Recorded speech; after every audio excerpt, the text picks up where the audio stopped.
Génesis 4, el primer fratricidio. El hombre se unió a Eva, su mujer, y ella concibió y dio luz a Caín. Entonces dijo: he procreado un varón con la ayuda del Señor. Más tarde dio a luz a Abel, el hermano de Caín. Abel fue pastor de ovejas y Caín agricultor. Al cabo del tiempo, Caín presentó como ofrenda al Señor frutos del suelo, mientras que Abel le ofreció las primicias y lo mejor de su rebaño. El Señor miró con agrado a Abel y su ofrenda, pero no miró a Caín ni a su ofrenda. Caín se mostró muy resentido y agachó la cabeza. El Señor le dijo: ¿por qué estás resentido y tienes la cabeza baja? Si obras bien, podrás mantenerla erguida. Si obras mal, el pecado está agazapado a la puerta y te acecha, pero tú debes dominarlo. Caín dijo a su hermano Abel: vamos afuera. Y cuando estuvieron en el campo, se abalanzó sobre su hermano y lo mató. Y el Señor preguntó a Caín: ¿dónde está tu hermano Abel? No lo sé, respondió Caín. ¿Acaso soy yo el guardián de mi hermano? Pero el Señor le replicó: ¿qué has hecho? Escucha, la sangre de tu hermano grita hacia mí desde el suelo. Por eso, maldito seas lejos del suelo que abrió sus fauces para recibir la sangre de tu hermano derramada por ti. Cuando lo cultives, no te dará más fruto, y andarás por la tierra errante y vagabundo. Caín respondió al Señor: mi castigo es demasiado grande para poder sobrellevarlo. Hoy me arrojas lejos del suelo fértil. Yo tendré que ocultarme de tu presencia y andar por la tierra errante y vagabundo. Y el primero que me salga al paso me matará. Si es así, le dijo el Señor, el que mate a Caín deberá pagarlo 7 veces. Y el Señor puso una marca a Caín para que al encontrarse con él nadie se atreviera a matarlo. Luego Caín se alejó de la presencia del Señor y se fue a vivir a la región de Nod, al este del Edén. Palabra de Dios. Te alabamos, Señor. Vamos a leer ahora algunas partes de la Biblia, en la parte de atrás, donde se explica cada una de las palabras que a veces aparecen en la Biblia. Y empezamos por castigo. Castigo. El castigo en la Biblia es signo y consecuencia del pecado, e instrumento de educación y corrección. Las calamidades naturales, la dispersión del pueblo, la guerra, las enfermedades, el sufrimiento, la muerte, el infierno, etc., son vistos como castigo de Dios. Todos son signos contrarios a la vida. A través del castigo, la persona sufre conscientemente de que se ha separado de Dios. Es una revelación de Dios al pecador, una oportunidad para encontrarse con Él en el fondo de su corazón. Un signo de su amor con quienes ha establecido una alianza. Éxodo 20, 34. De su ira, venganza y justicia, con quienes destruyen la bondad de su creación. Isaías 9, 10 y Ezequiel 18. También muestra su disposición al perdón, así como su misericordia y su amor apremiante a que regresen a Él. Ezequiel 18, Oseas 11, Amos 4, Isaías 9, Jeremías 5. En general, hay 3 momentos antes del castigo. 1. Se goza del don de Dios. 2. Sucede el pecado o infidelidad a Dios. 3. Dios paciente y misericordioso llama a la conversión. Solo Jesús sufrió castigo sin ser causado por su pecado, sino porque asumió el pecado de la humanidad para redimirlo. Isaías 53, 1 de Pedro 2 y 3. En la cruz coinciden la derrota total de Satán, el pecado y la muerte por Jesús y su sufrimiento como fuente de conversión y vida nueva para la humanidad. 1 de Pedro 4, Filipenses 3. Los cristianos que viven del Espíritu han sido liberados del castigo. Romanos 8, Juan 4. Si aún lo sufren, es un llamado a la conversión. 1 de Timoteo, 2 de Timoteo. 1 de Timoteo 1 y 2 de Timoteo 2. El único pecado que no se perdona es la blasfemia contra el Espíritu Santo. Mateo 2. Luego pasamos a la palabra dolor y sufrimiento. Sensación desagradable en el cuerpo o el espíritu que manifiesta un daño a la integridad de la persona. El dolor y el sufrimiento son universales. Carencias del bien, experiencias opuestas a la felicidad de las que nadie escapa. El dolor es una reacción neurológica a una enfermedad o herida. El sufrimiento puede verse como la distancia entre lo esperado y lo obtenido. Las preguntas clave son: ¿por qué el dolor? ¿Para qué sufrimos? La Biblia situó su origen en el pecado causado por el uso desordenado de la libertad, lo que implica una ruptura en la relación entre la persona y su creador. Génesis 3. Por eso el salmista exclama en su oración: Dios mío, ¿por qué me has abandonado? Salmo 22. Carecer de la vida a la que estamos destinados engendra dolor que clama al cielo y sufrimiento que abre al ser humano hacia Dios. El pueblo de Israel comprende ambos a partir de su alianza con Dios, al verlos como una prueba nuestro amor y confianza en Él. Los profetas descubren el valor purificador, educativo, de intercesión y de redención que tienen el dolor y el sufrimiento cuando nos acercan a Dios. Moisés y los profetas, al igual que el justo Job, probados por el sufrimiento, son figuras del servidor de Yahvé.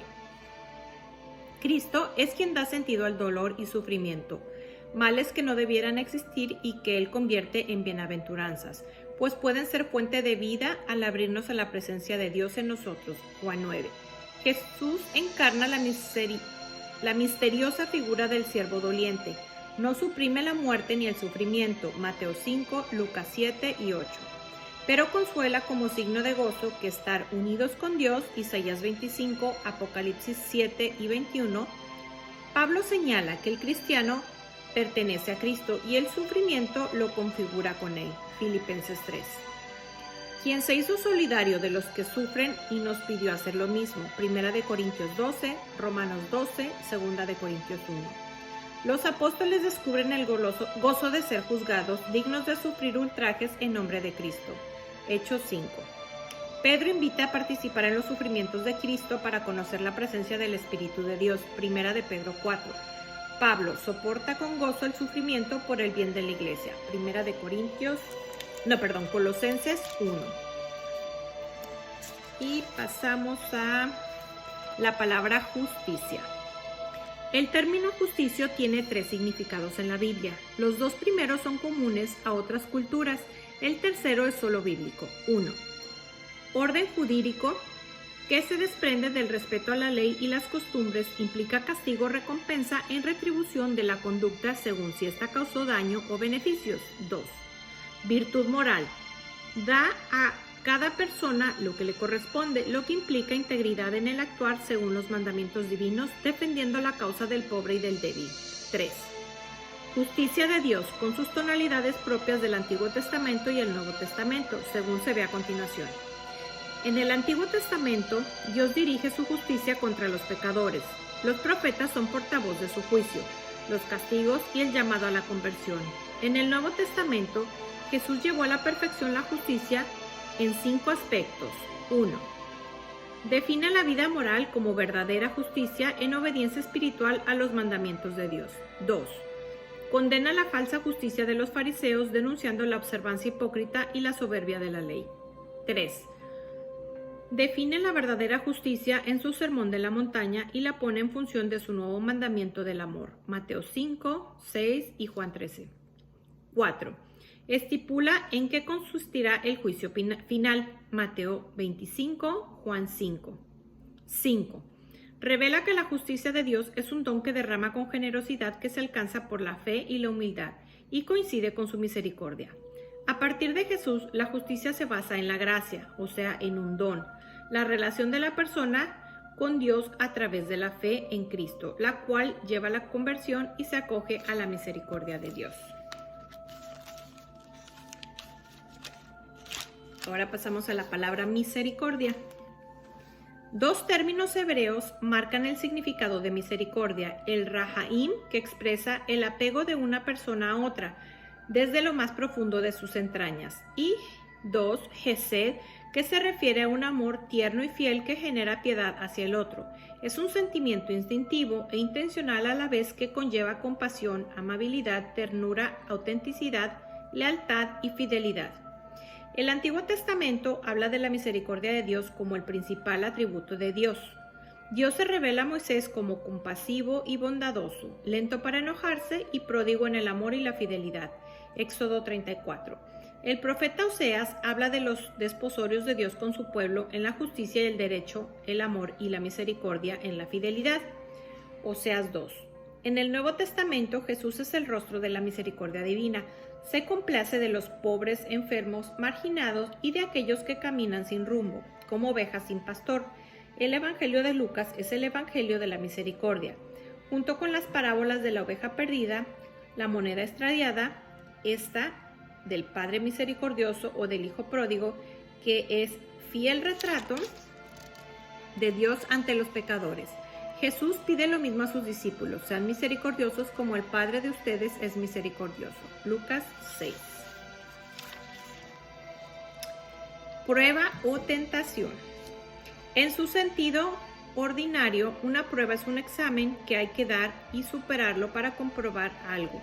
En la Biblia, la prueba viene de Dios, está ligada a la aceptación de sus designios. Puede ser una duda o incertidumbre, una enfermedad o sufrimiento, un mandato, etc., que requiere ser aceptada con confianza filial en la fe. Dios prueba a la persona para que lo descubra en el fondo de su corazón y dirija su vida hacia Él. Las pruebas son una gracia, siempre están ordenadas a la vida. Algunos ejemplos son la prueba de fe en el sacrificio de Isaac, el hijo de la promesa que Dios salva de la muerte, Génesis 22, la prueba de la fidelidad a la alianza durante el exilio, que purifica la religión y prepara para la llegada del Mesías. Josué 24, las pruebas que sufren los justos como Job y Tobit, que muestran su fidelidad a Dios, Tobías 12, y el siervo de Yahvé, que expía el pecado ajeno, Isaías 53, quien supera la prueba está más cerca de Dios. En cambio, la tentación viene del demonio, que busca que se reniegue de Dios y su mandato del amor. La tentación se ubica entre la prueba y la respuesta a Dios. Quien supera la prueba es justo, quien cae en la tentación es pecador. El relato del pecado original muestra la tentación entre la prueba y la respuesta de Adán y Eva, Génesis 3. En el Éxodo, la prueba de la fidelidad de Dios se convierte en tentación de caer en la idolatría, a la que el pueblo sucumba adorando al ternero de oro. Éxodo 32. Jesús supera las tentaciones a las que es sometido en el desierto. No cae en las 3 tentaciones que le pone el demonio, sino que sale fortalecido para su misión. Lucas 4. Cristo vence al tentador y restaura a la humanidad en su verdadera condición, su vocación de hijos e hijas de Dios, para quienes la prueba y la tentación son inevitables. Dios los prueba y acerca a Él. Satanás tienta y los separa de Dios. El Espíritu Santo fortalece ante las pruebas, ayuda a superarlas y a vencer la tentación. El cristiano probado sabe discernir, verificar, probar todas las cosas a la luz de los designios de Dios. Romanos 12, Efesios 5. La prueba es un camino a la conversión y a la vida con Dios. Romanos 8.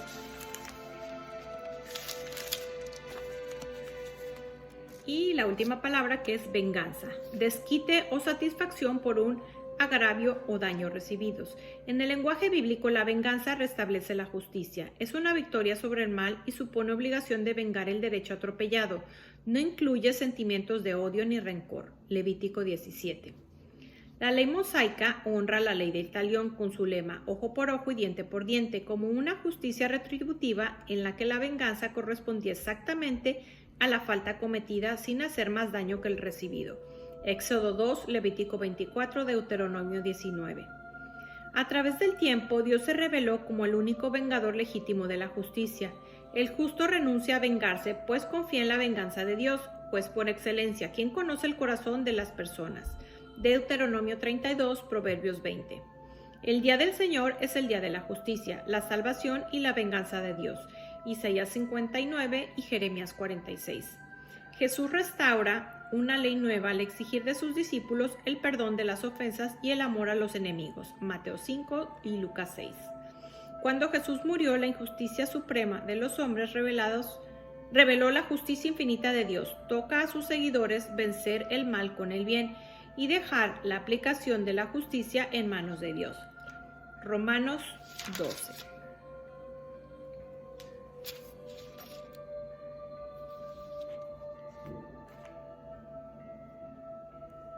Nosotros somos guardianes de nuestros hermanos más pequeños, inocentes e indefensos, aquellos que viven en el vientre. Por cada muerto de coronavirus hay 236 bebés cuya vida es injustamente eliminada del vientre de sus madres.